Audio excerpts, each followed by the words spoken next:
What's up, everybody? This is MDP here to make another video. This video is going to be called Dana White is Insane. Jon Jones versus Francis Ngannou is the biggest fight in the history of MMA. And once again, here I am making another UFC video. And the reason I felt the need to make this video is because I heard Dana White make some comments to reporters saying that Francis Ngannou was never going to fight in the UFC again. As an MMA fan, that really rubbed me the wrong way. That statement rubbed me the wrong way. I really feel that was a mistake for Dana White to say that. You know, as the president of the UFC, he should know to have more diplomacy in certain situations. I know Dana White has always been the type to say whatever he wanted and didn't really care what anybody thought, but at some point, there's sometimes when you just have to be responsible. And I feel like Dana White wasn't responsible in this situation. I feel like he should have came out and said something more along the lines of, things don't look that good right now, but you never know what the future holds, or, we can only hope that we'll see one Francis Ngannou in the UFC again one day. He could have said something along those lines instead of sounding so salty, and I don't know, man. I just feel like Francis Ngannou really hasn't been respected the way he should have been. Now, let me explain to you why Jon Jones and Francis Ngannou never fought in the UFC and why they never ever were gonna fight in the UFC, unless probably there's a shakeup in management or something else dramatic happens. Let me explain to y'all this.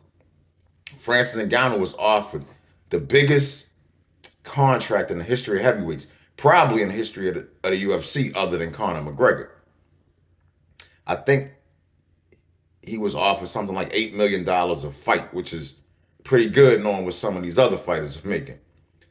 Now, this is the thing. They offered that to Francis Ngannou. When Francis Ngannou turned it down and left the UFC, they offered that same contract to Jon Jones. They gave him the contract that they were going to give to Francis Ngannou. Now, pay close attention to that, because that was the problem. The UFC was not willing to pay both these fighters that money. They were only going to pay one of them that money, but both of the fighters wanted that money.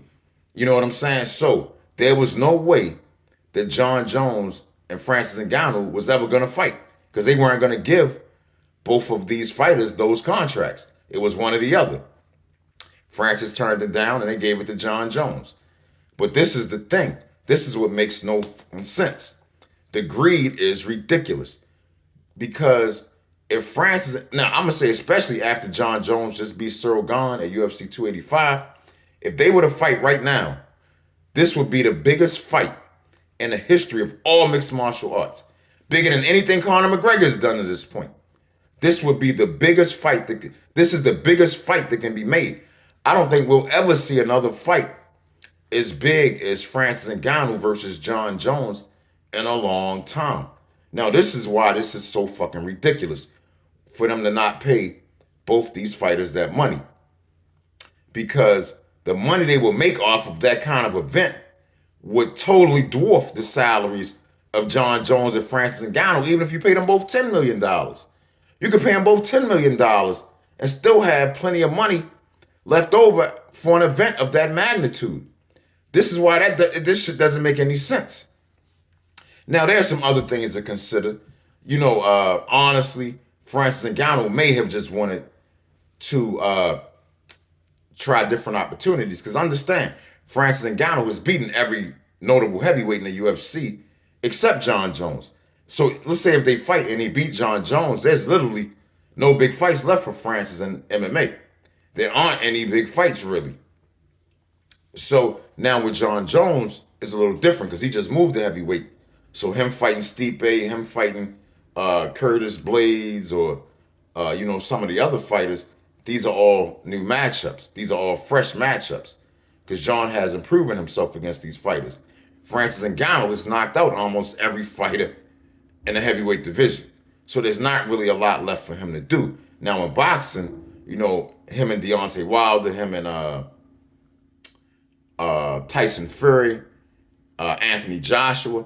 Those would be big fights, new fights, and those fights may generate a lot of money. The only problem is, once again, Francis Ngannou, I don't know if he's going to have the type of backing that he's going to need to really be, like, Francis is not the A side to any of those fights. So Francis may end up not even making as much money in boxing as the UFC was about to pay him. That's how this is reality. This is how that might really go down. You know, we can only see Francis hasn't even signed any fights as of yet. So who knows what's going to happen with his career outside of the UFC.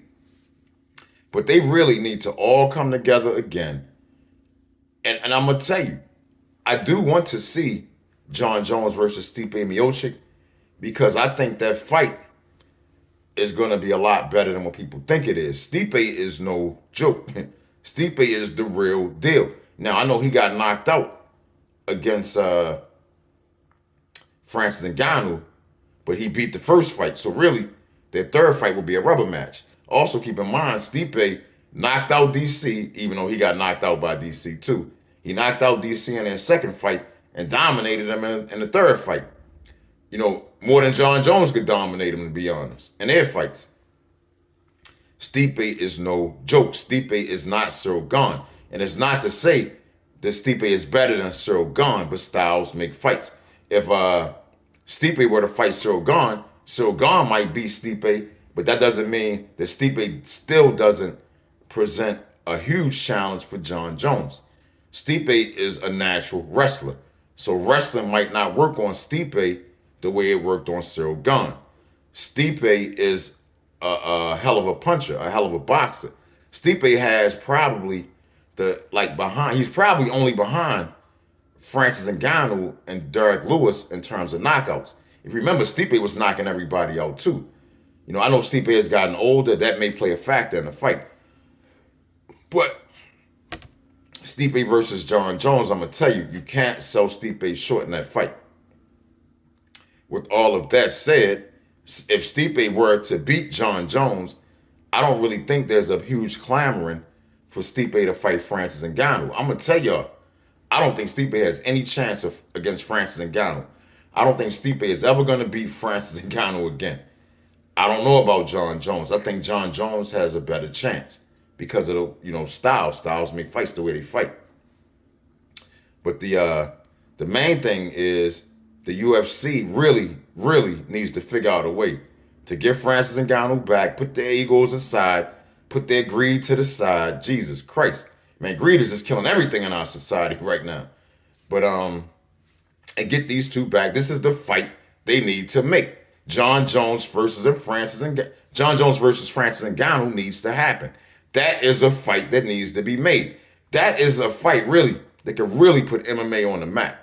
That fight could really, really put UFC on the map, which would open up the door for the lesser promotions as well.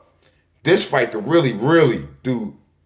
I put it like this: Francis Ngannou versus Jon Jones, to me, is just as big as Terrence Crawford versus Errol Spence, the fight that never happened in boxing. We've never had that in MMA. Every fight that we've ever wanted to see, they've made happen. And Francis Ngannou and Jon Jones should be no exception. Like I said, there is no bigger fight they can make than Jon Jones versus Francis Ngannou. I predict that fight, right, if they did it now, it would shatter all previous MMA records. I have no doubt of that. It makes no sense for this not to happen. It would make us happy. It would make them happy. It would make the two fighters happy if they paid them the money that they deserve. And everybody would be happy. By them not doing this, it's just bad. It just isn't right. It has to happen. We have to know who the best is between Jon Jones and Francis Ngannou. It just has to happen. Like I said, money shouldn't even be a factor here at all. Now, I know they may be worried about other fighters. Who cares? You know, if you want to be in this position, you got to do something. All these other fighters, all they've ever asked for was to fight Conor McGregor. They never even had no inclination of being the star themselves. You know what I'm saying? All they want to do is try to fight whoever's the big star. You know, and that's the mentality of a lot of these fighters. But hopefully, Jon Jones versus Francis Ngannou would show the other fighters that, hey, no, some of us can be stars too. Conor McGregor doesn't have to be the only star. Prior to him, it was Ronda Rousey. There hasn't really been any stars like Ronda Rousey or Conor McGregor since them two.